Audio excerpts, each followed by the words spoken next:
Donald Trump is talking about expanding his tyrannical takeover of cities across this country by sending in National Guards, more federal ICE agents, and possibly even using regular military in Chicago and Baltimore and New York City.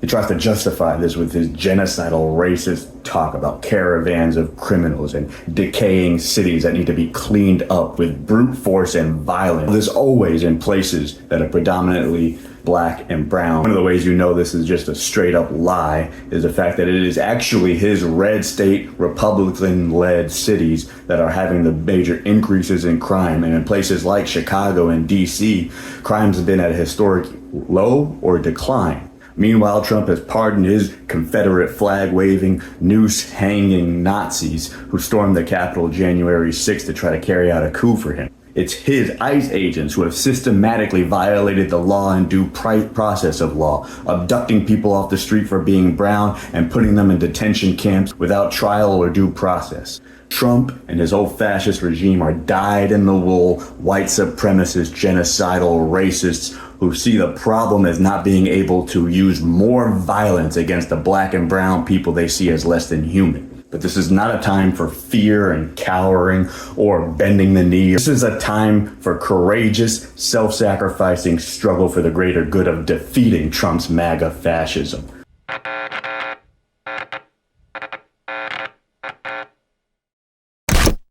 Welcome to the RNL, the Revolution Nothing Less show. Today is Thursday, September 4th, 2025. This is our 264th episode. My name is Sansara Taylor, and you heard from Noche Diaz, a leader in the REVCOM Corps for the Emancipation of Humanity at the opening of this show. We'll come back to what he's talking about. I want to introduce Annie, who's joining me in studio. Very glad to be here, and welcome to everyone tuning in. This show is about an actual revolution, a revolution to overthrow this whole system of capitalism, imperialism, a system that has put a fascist regime in power, imperiling the whole world. And we base ourselves on the revolutionary leadership of Bob Avakian, who's brought forward the new communism. And you're going to hear from Bob Avakian throughout today's episode. And in particular, you're going to hear from him talking about the potential of the masses of people who are viciously beaten down, brutalized, oppressed, and demonized under this system and by this fascist regime.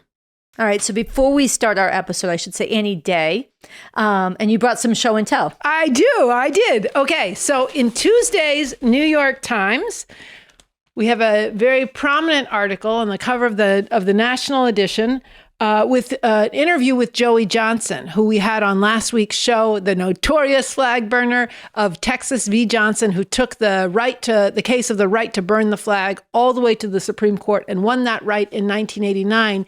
And because Trump is threatening to, through executive order, make flag burning illegal, Adam Liptak, who's a Supreme Court reporter of the New York Times, did a pretty prominent and in-depth and serious interview with Joey, where he talks about why he burned this flag, and he talks about the danger of what we're facing.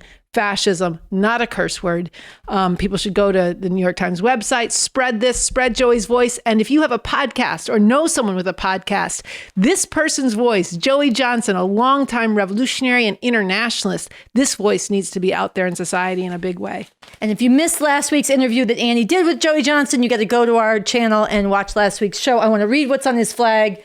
Imperialism, genocide and slavery, crimes against humanity, invasions, torture, Hiroshima, Nagasaki, right there on the U.S. flag in the New York Times.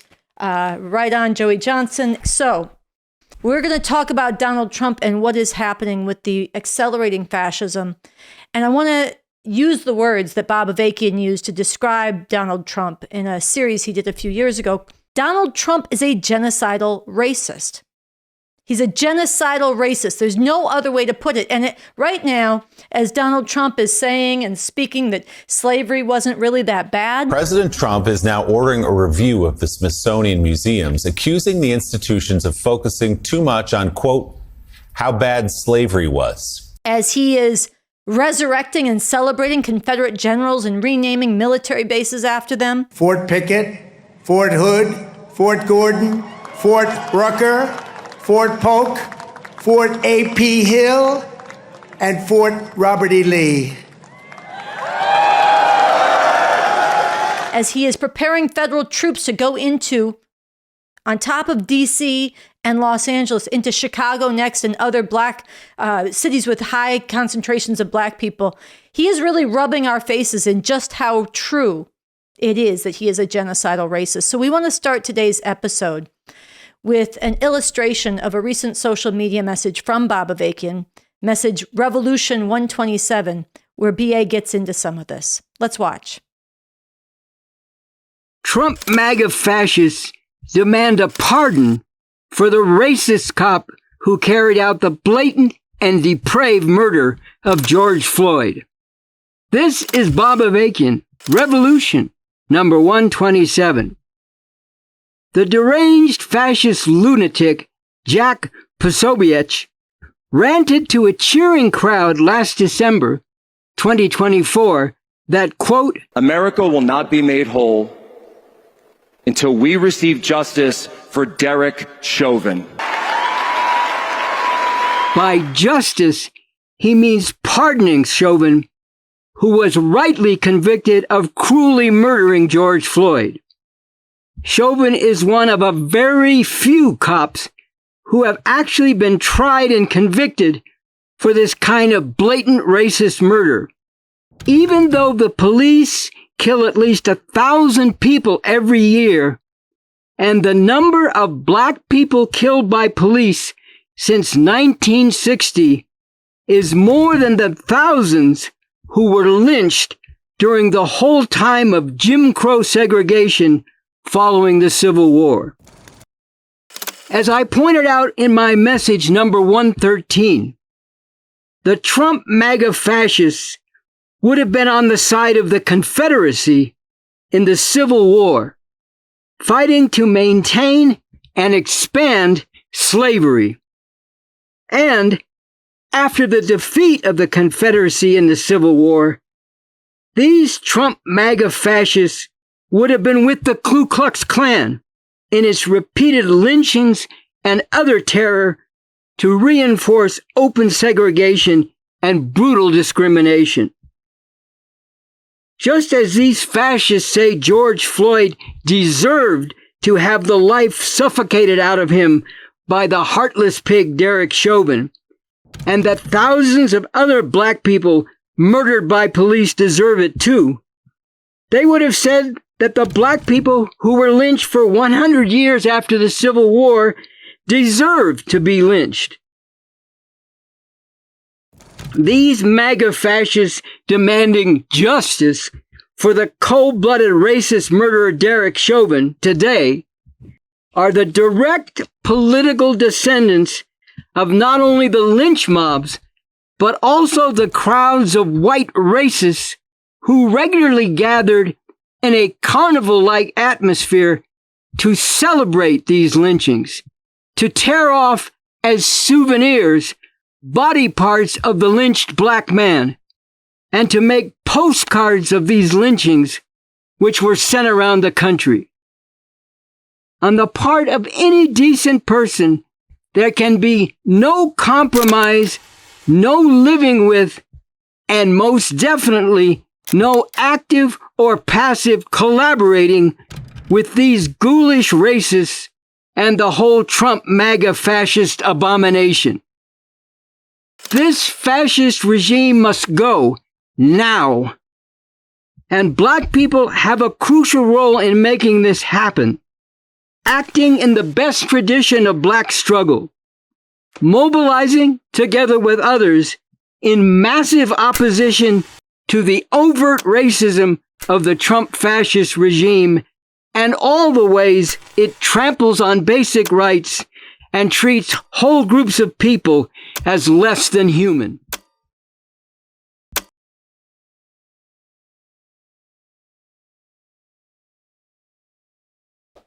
Donald Trump is a genocidal racist. Now, before I get into this, I want to take a minute and help you go over in your mind what Trump has already done. Trump has already militarily occupied Los Angeles and DC, and he's getting ready to assault other cities. Trump has sent his masked ICE thugs out without badges to terrorize and disappear immigrants. Trump is responsible for women dying and for tens of thousands of women and girls being suffocated by forced motherhood for lack of abortion. Trump has dehumanized and demonized and erased trans people. Trump has put his science-denying, vaccine-denying lunatic RFK Jr. in charge of health care, which we know already means that millions and millions of people all over this world are going to die. Trump has backed the monstrous and accelerating genocide in Gaza. He's boasted of turning Gaza into beachfront casinos for the wealthy. But as horrific as all of this is, and it is horrific, think about it in human terms. As horrific as all of this is, it is still just the beginning of the nightmare that Trump fascism is bringing to the people of the world if it is not driven from power. Here I want to take note of a particular pattern within Trump's crimes. When Trump is deploying the military against Democratic cities and governors, for example, he's also taking special vengeance against Black political figures.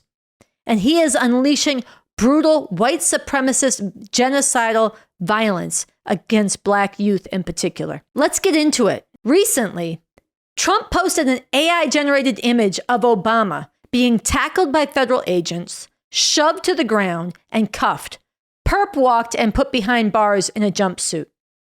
Now look, Obama was an imperialist ruler of this monstrous system, who himself was responsible for enforcing the crimes of capitalism and imperialism, including blaming Black youth for their oppressed conditions, lecturing them to pull up their pants while ignoring the way this system has penned them in and stolen their futures. But this is not why Trump is going after him. This imagery of Obama being taken down and imprisoned is an expression of Trump's drive for vengeance against his political rivals, but it's a particular vendetta as well against a Black man who rose to be president and any Black man at all who stepped out of his place. It is a product of a sick, twisted, genocidal racist mind who glories in inflicting humiliation and suffering on Black people in general. And Trump's supporters love this. They love that Trump hates the same people they hate, or at least they aren't bothered by it, which ultimately has the same effect. Look, this is not new. Vicious racism has been a hallmark of Donald Trump going back to his racist discrimination in real estate, but also his taking out full-page ads to demand the death penalty for the Central Park Five. 5 innocent, I repeat, innocent Black and Latino teenagers who were railroaded. Trump said it was not enough that they'd be wrongly imprisoned, stealing decades of their youth. He put his own money into full-page ads in the New York Times and elsewhere demanding, bring back the death penalty. He fought to get these innocent Black and brown children executed. And even after the Central Park Five were exonerated and cleared of all charges legally, Donald Trump said in his first term that they should still be in prison. In a statement to CNN, Trump not only didn't apologize, but said they admitted they were guilty. The police doing the original investigation say they were guilty. The fact that the case was settled with so much evidence against them is outrageous. They admitted their guilt. The city should never have settled that case. A lot of people, including Mayor Bloomberg, agreed with me on the Central Park Five. They admitted, they said, they pled guilty. Think about that. Or what about this? Who do you think Trump was talking about when he stood in front of the National Guard and the FBI and the police in D.C. and said, knock the hell out of them? See, they fight back until you knock the hell out of them, because it's the only language they understand. Trump is openly calling for police brutality and abuse, and he's been doing it for a lifetime.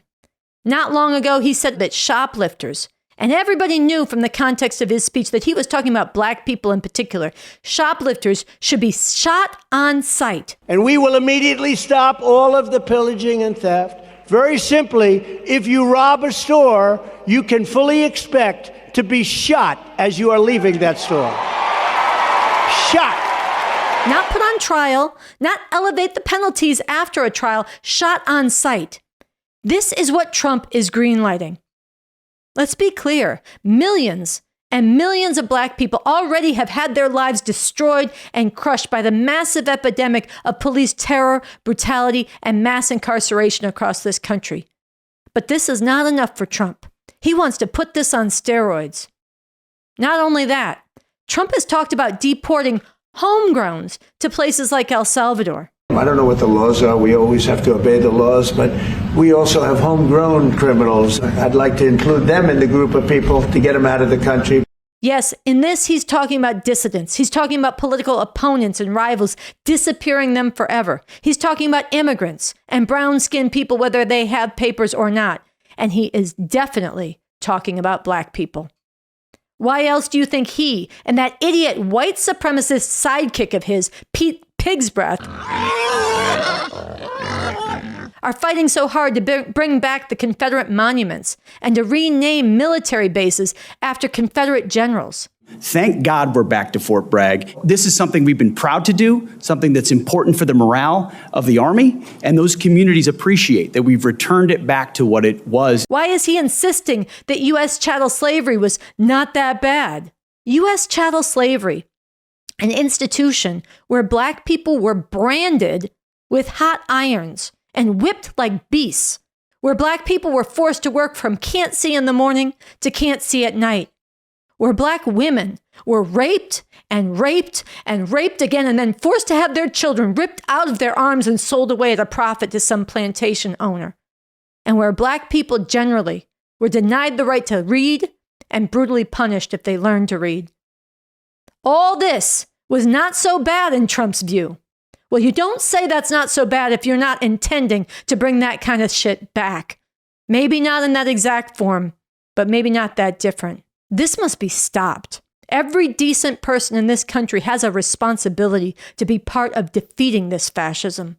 This underscores the historic importance of the call that was recently initiated by refusefascism.org, which is open to all and must be taken up by millions and millions of people from diverse political perspectives for the fall of the Trump fascist regime. Beginning November 5th, the anniversary of Trump's re-election, the biggest nonviolent mass outpouring in U.S. history that does not stop until Trump has been driven from power. Here I want to return to Trump's particular venom against black people and how, as Bob Avakian recently put it, openly, aggressively enforcing white supremacy is a big part of the fascist rule of the Trump regime. Bob Avakian is the revolutionary leader who's forged a whole new framework for human emancipation, the new communism. Bob Avakian is also unparalleled in his analysis of the rise of fascism in this country and how it can be defeated. And Bob Avakian has a lifelong commitment to the liberation of black people.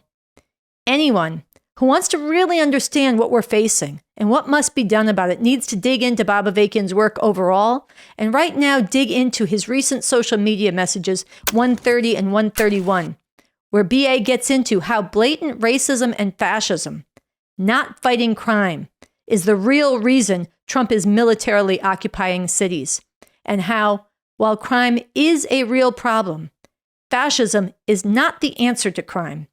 Fascism is itself a monstrous crime. Let's listen to a passage of Bob Avakian's message 130. Openly, aggressively enforcing white supremacy is a big part of the fascist rule of the Trump regime. And occupying cities like Washington, D.C., Chicago, and Baltimore is a big part of doing this. Yes, there is a problem of crime in these cities, but this is not about crime.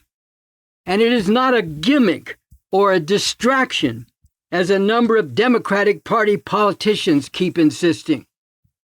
This is about using the military against people in this country as a continuation and escalation of Trump's blatant racism and lawless tyranny overall. It is about the consolidation and enforcement of openly dictatorial fascist rule in the country as a whole. Recently, a retired U.S. Army Major General, Randy Manner, has spoken out against this, cutting to the heart of it in comparing what Trump is doing to what Hitler and the Nazis did in Germany in the 1930s.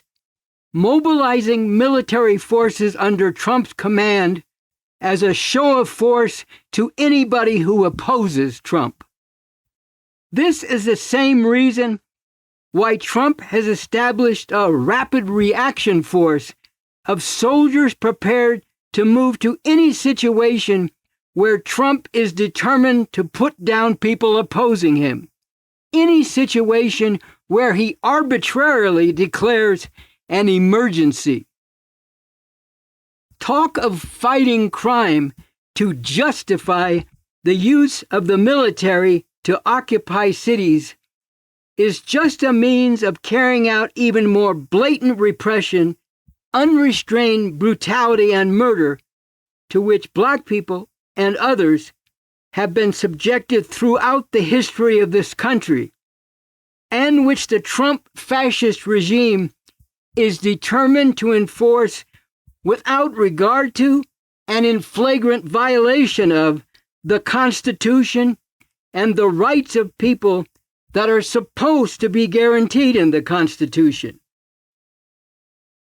This is about going after Trump's enemies within the ruling class as well.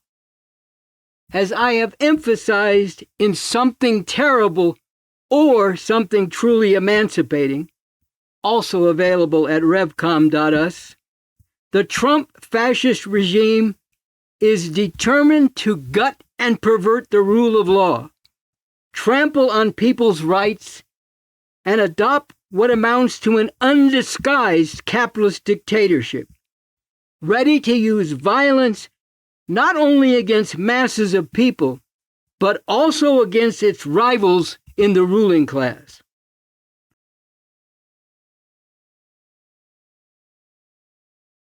We opened the show with Noche Diaz from the Revcom Corps for the Emancipation of Humanity.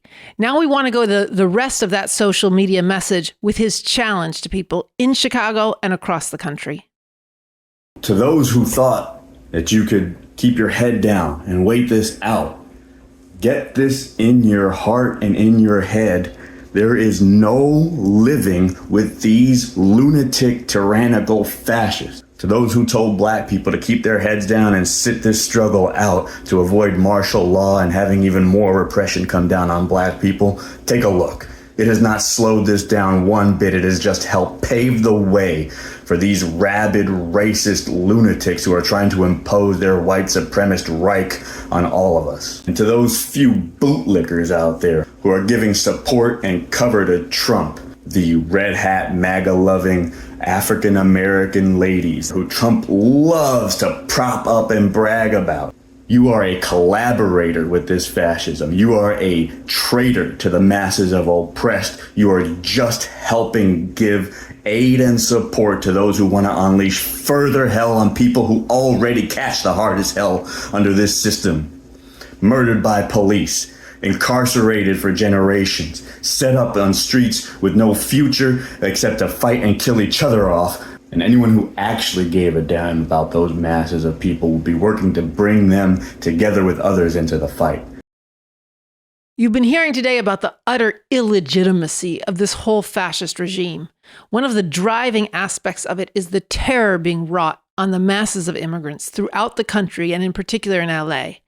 Earlier this week, Refuse Fascism for Labor Day held a protest where they showed some of the faces of the disappeared, and we want to show some of the voices of family members of people of the immigrants who've been kidnapped by ICE thugs.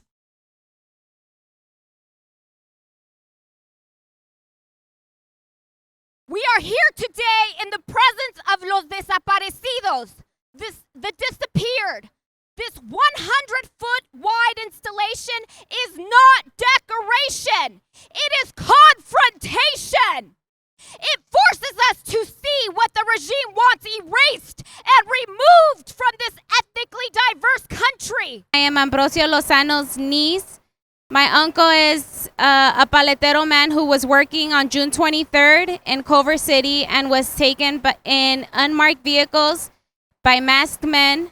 And he ended up here, where then he was transferred to Texas, and now where he is being housed in New Mexico. We will not give up this fight. We will fight this through. The Trump administration needs to stop what they're doing, All of these people here have hearts. All of these people here are hardworking. All of these people weren't bothering anybody. And Trump and his administration wants to just come pick up people because of what they look like, not who they are, what have they done, no warrants, nothing. And I just truly feel that with the Trump administration gone, there can be some sort of change, and that's what I'm hoping for, and that's why I'm here supporting this cause. As you see all these people, look at all these people have families. It's not just me, it's not just my family going through it, it's a lot of families who are being ripped apart. And I just truly feel standing together and being together, fighting back, we can get this done. So actually I had seen a video, somebody sent me a DM with the video of the projector on the side of the building. What was that like when you saw that picture? Heartbreaking, because that's what it has to come to, of his picture on the side of the detention center. And even then, I feel like it's bringing awareness and it's showing and it's getting his picture out there. But, what I think we all wish, everybody who's, families of all the people that are here, is we just want our family member home. So he's the one that, for all my kids' birthday parties, he shows up with the free ice cream and he's just handing ice cream out at the parties, and he's just such a good person. Like, there's nothing that I can say negatively about him that can say like otherwise, and it's just he's a really good person. We all love him very, very much. I think he has a bigger family. When I say that, it's just like where he worked at, Culver City. They're just, so he watched everybody grow up. Somebody reached out to me with a picture. It's like, when my mom died, he let me push around his paletero cart, like around the block a few times, and he gave him free ice cream, and like they don't have money and they give him ice cream. And I just think that it just goes to show his true character, and I feel like everybody in my family knows it, everybody in the community knows it, anybody who's come across him knows that. Hi, my name is Erica Perez. My mother is Maria Valeriano Perez. My mother was detained at the Camarillo ICE check-in, and from there they transferred her to the federal building in LA, where she experienced horrific conditions with all the females in there. They were given food for 14 hours. The girls were pleading on the doors to be fed. Girls would start imagining that they were having a decent meal. It's just horrific conditions in there, and I don't wish anybody to go through that. And it's not fair for everyone who's in there that's going through that. I feel for the kids. I feel for everyone that's going through this. It's inhumane. She was here for 35 years. She had a valid work permit. She paid her taxes. She had no criminal history. There was nothing wrong that she did. And even having 3 U.S. citizens doesn't help her. It's like people say, do it the right way. There's no right way. The faces in this work were collected, small-scale news reports and fundraising sources that rarely make it into the national conversation. I use monarch butterflies throughout the installation to highlight migration. That migration isn't a crisis. It's part of nature. It's and part of being human. This project is about refusing silence, honoring memory, and humanizing the people this system tries to erase. Art won't save us, but it can make us see what really is happening and remind us we still have a choice. Speak up or stay silent. Trump's fascist administration is going to continue to persecute people. He's putting the military on the ground so that it's normal. It should not be normal. We're calling on all those people that have been courageously standing up, that have called and organized rapid response networks, that have been standing up in the face of all of these illegitimate attacks, that yes, have been filing lawsuits, that have been fighting this in many different ways, that unless and until we bring that resistance together, determined to stop this regime, all of our efforts, all of our righteous resistance will get swallowed up, because this is fascism and it must be defeated and it must be stopped, and it is up to the millions of people in this country, the organizations, the individuals that have been networking, organizing, mobilizing to take up this call for November 5th in Washington, D.C. We have to overwhelm them. The MAGA party is a group of people, for the most part, that if you would start to look at them and do some research, there are the people who, guess what? If they had their way, I wouldn't be speaking today, because if they had their way, slavery would have never ended. And we're here to refuse the fascist regime, because slavery ended long time ago, and we refuse to have slavery come back again. In the name of humanity, we refuse to accept a fascist America. Shut down ICE, no military occupation, shut down the whole fascist regime, and Trump must go now. The time has come for the fall of the fascist Trump regime.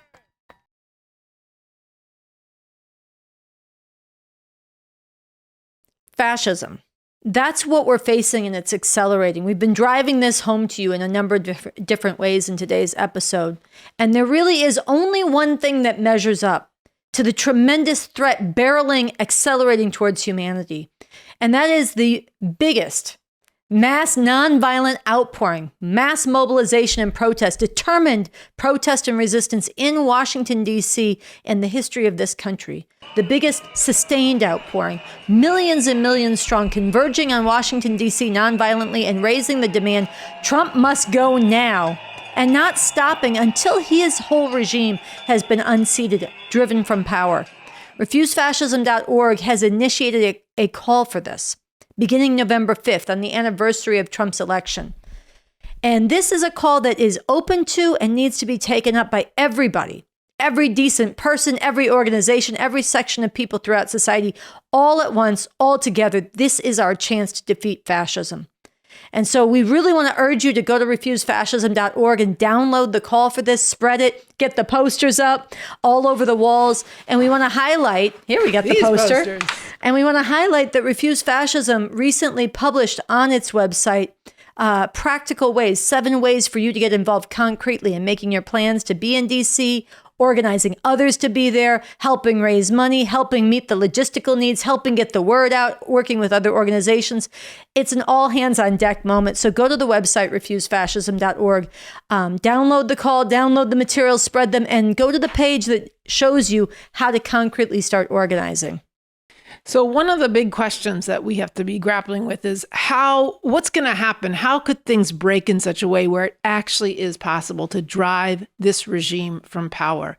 And in a Refuse Fascism webinar last week, you spoke to this, there was a presentation and then a Q&A, and Coco Das from the editorial board of Refuse Fascism posed this question to you. Let's watch.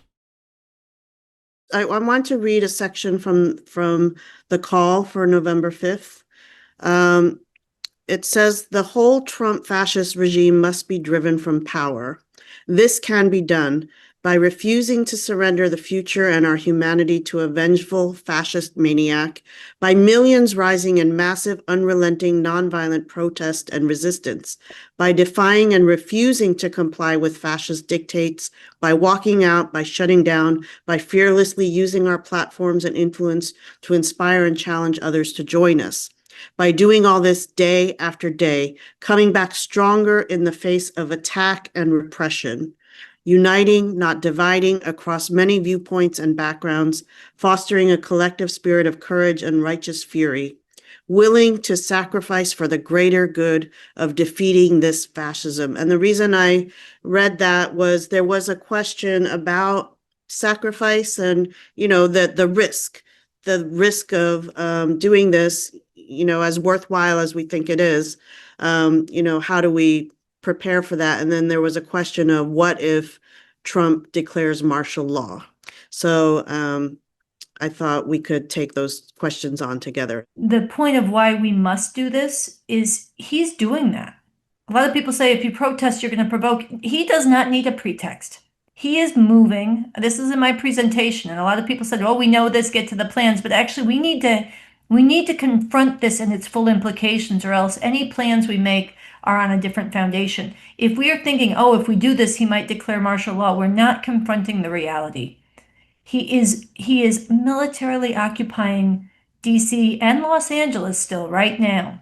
And he is preparing to go into Chicago without pretext. You know, he's threatening New York and Oakland and many other places. He's saying, get used to this, you know. Yesterday, Stephen Miller went on Fox television and said that the Democratic Party is an extremist, domestic extremist organization. These people are not stopping because we lay down. They are not stopping because we clear the streets and don't give them a provocation. They are bulldozing and they are going rapidly. And so our only chance, and humanity's only chance, humanity's only hope, is for us to rise to the challenge of going into the streets in such massive numbers. Not that they won't try to crush us, but in such massive numbers that it's difficult for them to do so, and such massive numbers that the fact that we have right on our side is so undeniable that if they try to come down with illegitimate repression, which yes, they will, and their crazies will do crazy things and dangerous things, but that's already happening. But we need such numbers and such righteous defiance and such joy and such morality in what we're doing and such disciplined nonviolence as well, that if they do this, and when they do acts of repression, it further delegitimizes them, and it further inspires others to come and stand with us. That is how every struggle has advanced. We do not want them to do it, but we wouldn't have to do what we have to do if they weren't committing crimes against humanity and preparing worse, then we wouldn't have to go out there with the risks it entails. But the idea that it's safer to lay low, it might be safer for you as an individual, but it's not safer for the immigrants in Alligator Alcatraz. It's not safer for the Black youth who are having their faces shoved in the pavement and being pressed with federal charges right now for having an open container on the street. It's not safer. You know, people say, oh, it's not safer. So we have to think about humanity. And it's not safer to lay low. It is safer if we all stand up. Then any sacrifice that entails and that ends up requiring, we have to have each other's backs. We have to build the unity, and we have to turn all of it into a further advance on our side, because that's how every struggle goes. You get in a situation, and this is one that will be favorable to us. This is what we want. It's called the dictator's dilemma. It's a real thing. It's happened all over the world, where you have such a massive popular uprising that the dictator has a dilemma. If I let it go, will people feel inspired and encouraged and it'll keep growing?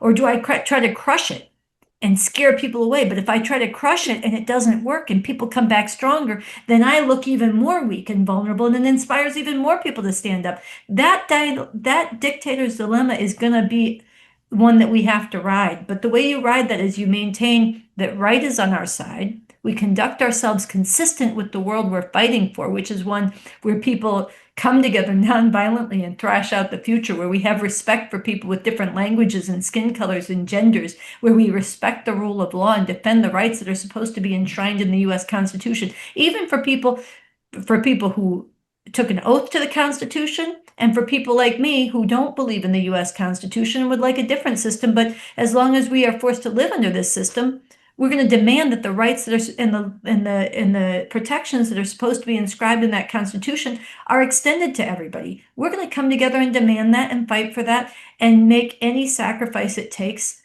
from us redound to further growth and further inspiration. And the fact is, we celebrate the people, the John Lewises of the world. We celebrate the people who put it on the line and brought down Jim Crow. We celebrate the people who sacrificed so that women won the right to vote. We celebrate the people who gave their lives in disproportionate numbers, Black people in the Civil War, to end the abomination of slavery. None of that happened without sacrifice.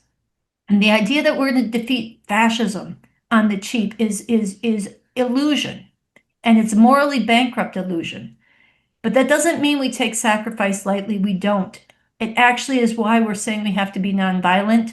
It's why we're saying we need to be massive in our numbers. It's why we're saying that we're doing something that has a basis to succeed, because there are sections of the ruling class who don't like what's happening, who could be moved to act against it, but will not move without the compulsion from below. We're doing something that has a basis to succeed, and sitting down and laying down and playing it safe has no basis to succeed or to keep humanity safe. And it is a guarantee to give the future to a bunch of white supremacist, fascist, woman-hating, environment-destroying, science-denying terrorists of the planet. And we can't do that.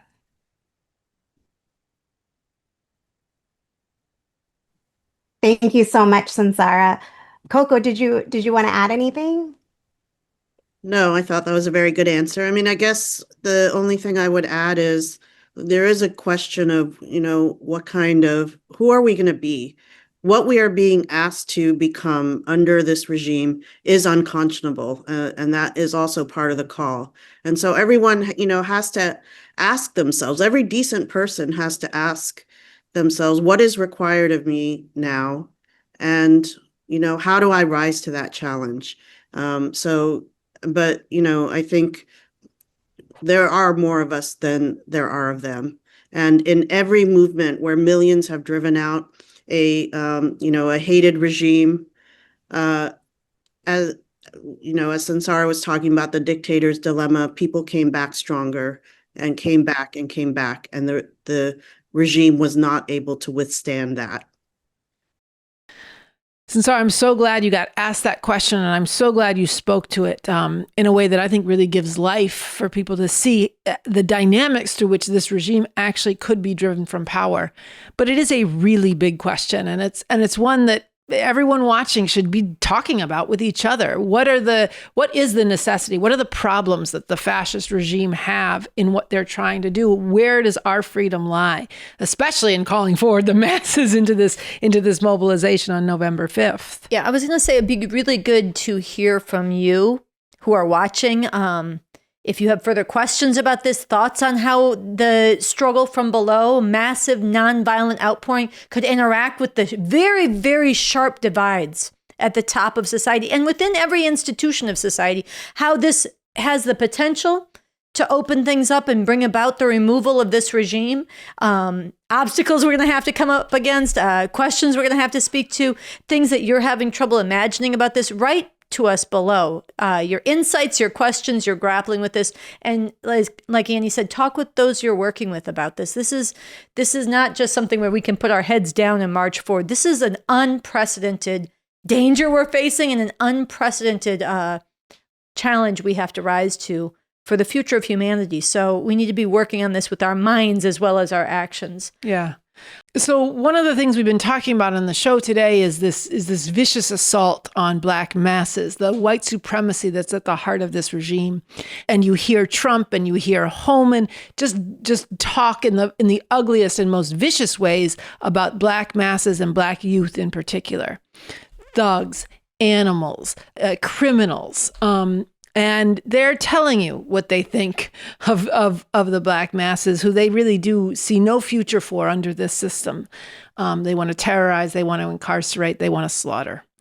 But we want to play now the revolutionary leader, Bob Avakian, and the potential he sees in these same youth.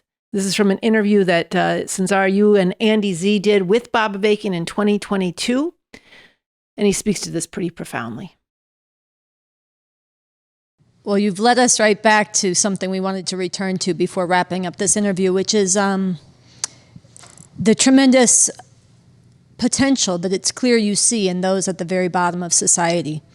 Youth in particular, at the base of society, caught up catching the worst hell, the youth and others in the prisons, which you said the brother on the block or on the street, people who right now their guns are pointed at each other to way too large a degree. All of the vision of what you've described of what's possible to do with state power is not going to happen if we don't make a revolution. And yet this is a section of people who are very critical to the revolution we need. So I wanted to give you, and we wanted to give you one further opportunity to speak directly to those who are catching the worst hell and treated as the worst of the worst. What is their role in this revolution? And to those going out to them, how should we do this? Well, I say there's both a personal dimension to this and a larger scientific dimension to it. I know that things have gone on for generations now. I mean, I know some people told us, well, you can't bring forward these youth. They might have been revolutionary once back in the day of the Black Panther Party or what, the 1960s. But there's been generation after generation caught up in this bad shit now, so there's no potential anymore. Yes, there is potential, and in one sense, it's exactly because they have been caught up in it generation after generation that there is potential. But you're not going to see it if you're just looking on the surface and what people are into. You have to go a little deeper with people. And I'll just introduce a personal dimension to this, which is very real for me. When I see, you know, and whenever I get a chance to interact, and I do sometimes with some of these youth you're talking about, I see people that I knew when I was coming up. Not that came out of the same place they did, but people that I knew, you know, and I know what their potential was. You know, I've talked about this before. I've written about it before. You know, I had a friend, Billy, who got into the life and got killed, you know, while he's still in his 20s, caught up in a lot of bad shit, and did bad shit.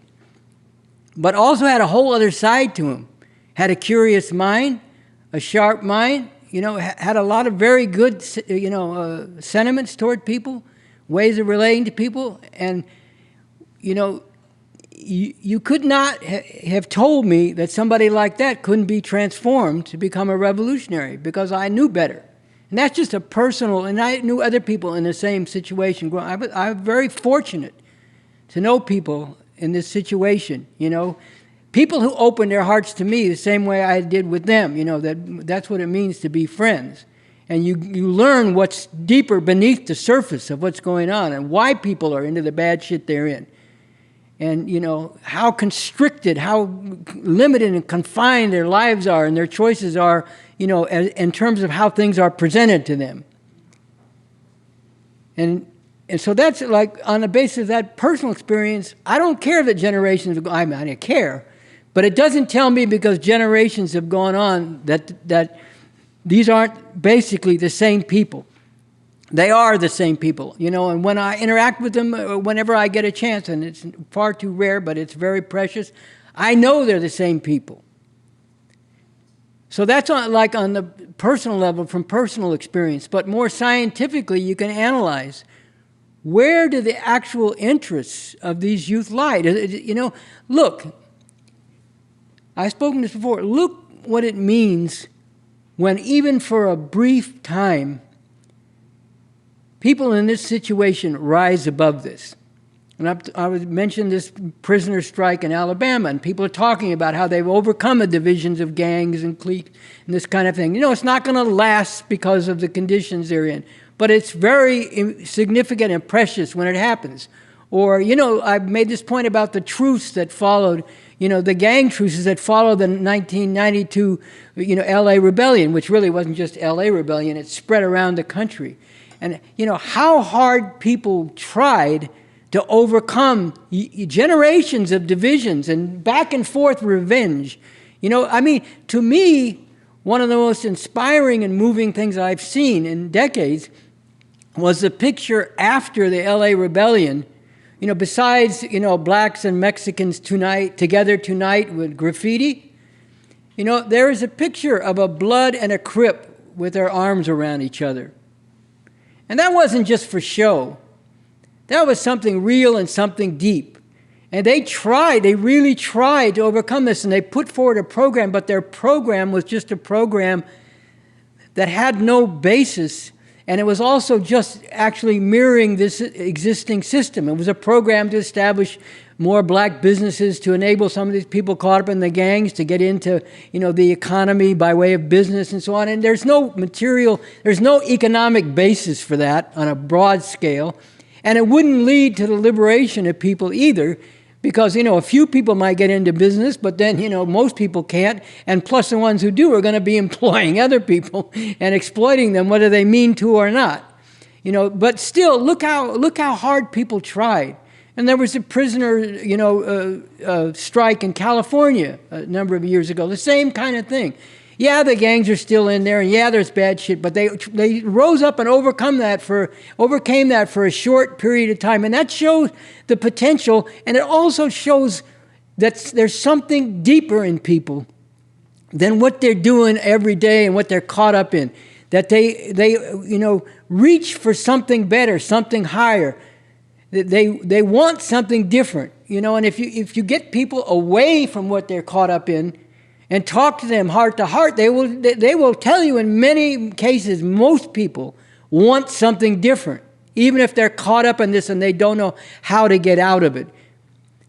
And that's where we come in, the revolutionaries, the people who have come to understand that there's a whole different way. We have to go to these youth and others. Yes, we need to go to the educated youth. You're not going to make a revolution without people from the educated youth. That's very important for the revolution, including critical and creatively thinking people who have a capacity to, work and grapple with complicated ideas. We need that.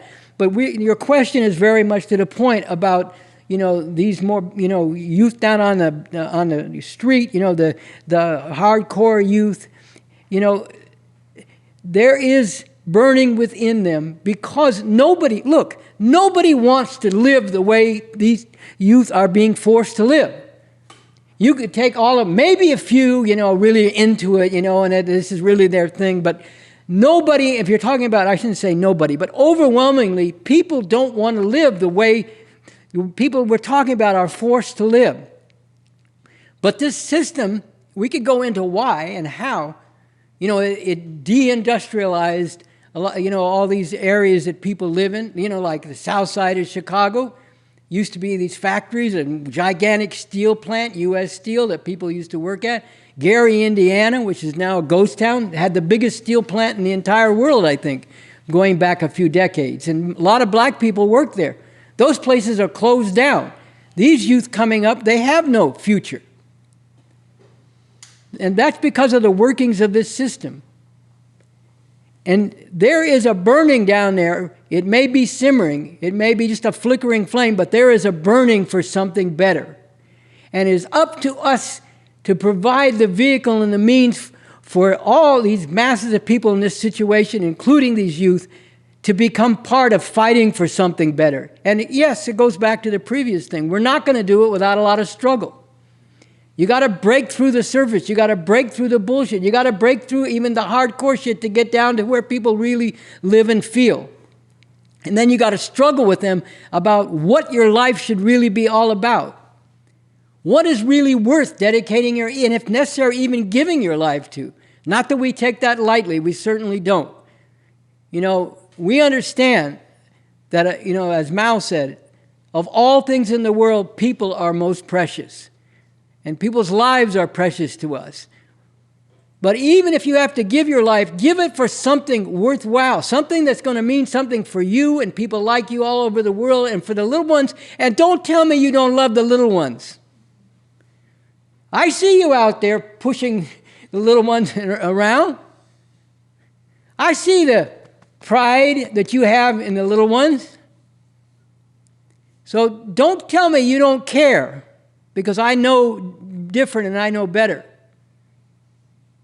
And there is a way, but we got to give people the way. And that means a tremendous amount of struggle. It's not just handing them away and they're going to take it. It's a tremendous amount of struggle.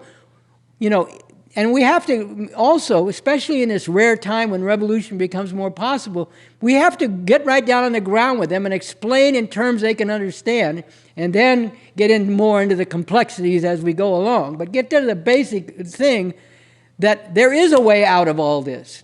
And right now we have more opportunity than we've had in your lifetime or my lifetime to do this.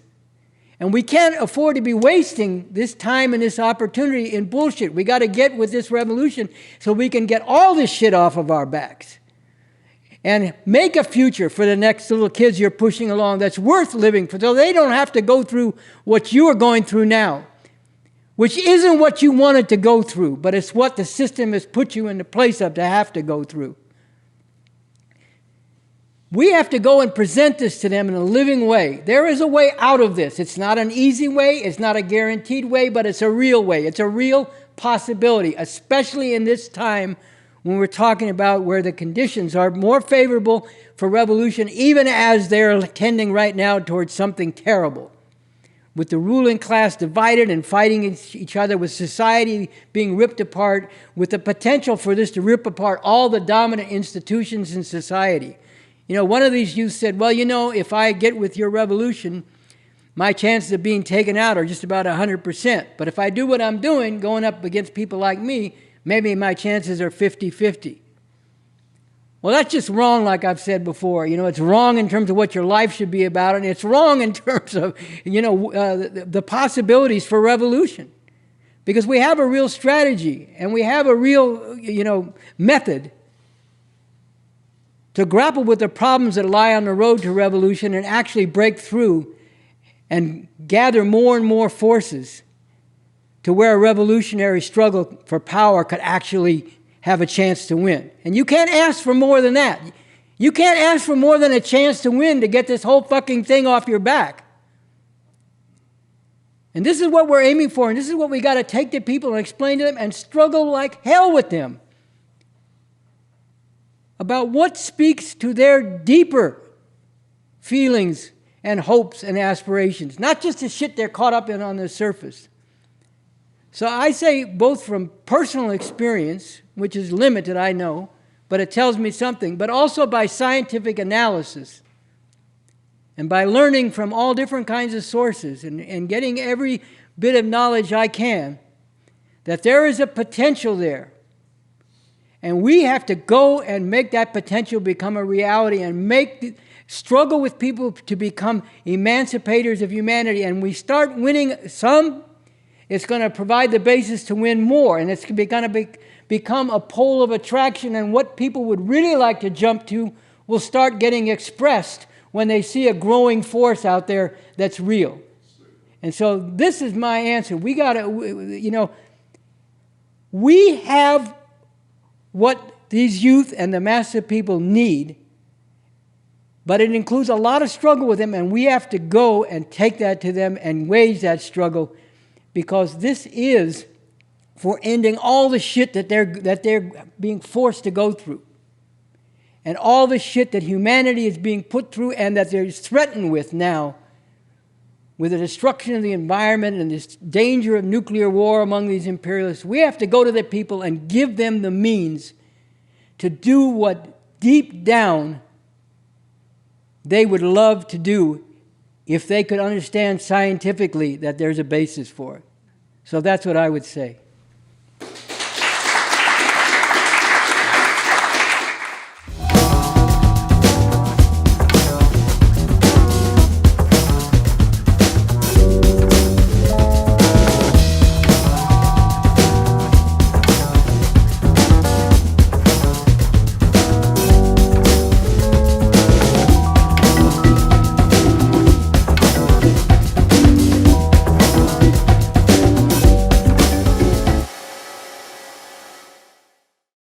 So for very good reason, one of the kickers on the title of that interview from 2022 with Bob Avakian is called Heart and Soul, Hardcore for Revolution. And you see the humanity, the heart, the fire for revolution, and the tremendous depth of connection that Bob Avakian has with the most exploited and oppressed.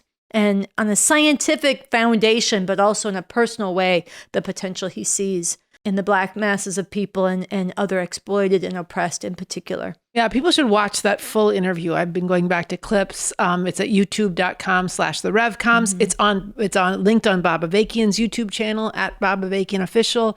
And continue to get into his social media messages. This is how people are going to be trained to understand the world as it actually is, through all the noise and distortion and confusion, to be able to take up a scientific method and see the world scientifically, the way that Bob Avakian sees it and the way he's bringing alive for you to take up this scientific method yourself. Yeah, precisely so we can change it in an emancipating way. And that's so urgent now up against the Trump fascism that needs to be defeated and driven from power. And it's also on the deeper level of the need for revolution. So connect with the REVCOM Corps for the Emancipation of Humanity to get organized into this revolution. Connect with refusefascism.org to be part of the broad forces uniting all who can be united to take up the November 5th mass mobilization to launch the driving out of this regime and bring everybody from different perspectives into that.